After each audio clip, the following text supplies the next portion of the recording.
Pronto, sono Enzo Astarita, vorrei parlare col commendatore Saporito. E niente, commendatore, come le dicevo stamattina, io ho appena finito di scrivere la mia nuova commedia. Come non le interessa? Come... No, guardi, la deve considerare un'operazione commerciale. Dottor, la vostra! State zitto, sto parlando. Ma sei sicuro che non è arrivata una raccomandata da Milano? No, dottor, ma chi mi doveva scrivere a voi da Milano? Fatti al posto tuo, io sono un grande autore. Dottor, noi potremmo fare dei prodotti, potremmo mettere su una compagnia teatrale. Io conosco a Don Francesco il parroco della parrocchia. Là ci sta un teatrino carino, si chiama Il Ridottino. Io pago quelle 4 cose che ci stanno da pagare tra scene e costumi e poi in cambio fate recitare pure a me.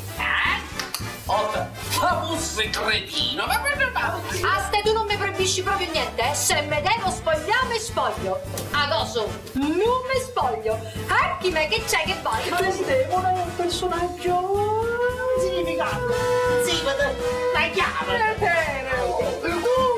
E tu devi morire giovane. Sì, cucci, sì, state zitti. Che cos'è? Lo so, lo deve fare. Ogni tanto esce lei questo cagnesco che lei. vorrei fare uno spettacolo su una tragedia famosa, l'Otello. Dopo l'ultimo bacio sulle labbra ormai esangui della povera Desdemona, Otello si toglie la vita pugnalandosi col suo stesso pugnale.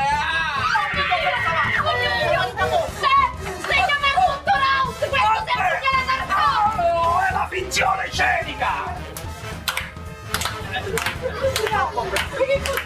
Il signor Ciccio è di Catanzaro. Ma è calabrese. No, sono di Catanzaro. È calabrese. No, sono di Catanzaro. È calabrese. No, sono di Catanzaro. È di Catanzaro. No, sono calabrese. Viva vivo! Viva vivo! Sante saura e fome! Sante saura e fome! Ya mi colpisci, ya mi colpisci, ya! Ma come ce ne visti? Mi piace, dottore? Ma dove li avete presi sti vestiti? A un centro! Commerciale? No, un centro accoglienza proprio. Dottore, fino alla canzone tutto a posto. Sì. Vedo dunque che vi intrattenete con altri che non sia io e ciò non si addice a voi. Ebbene, mia sposa?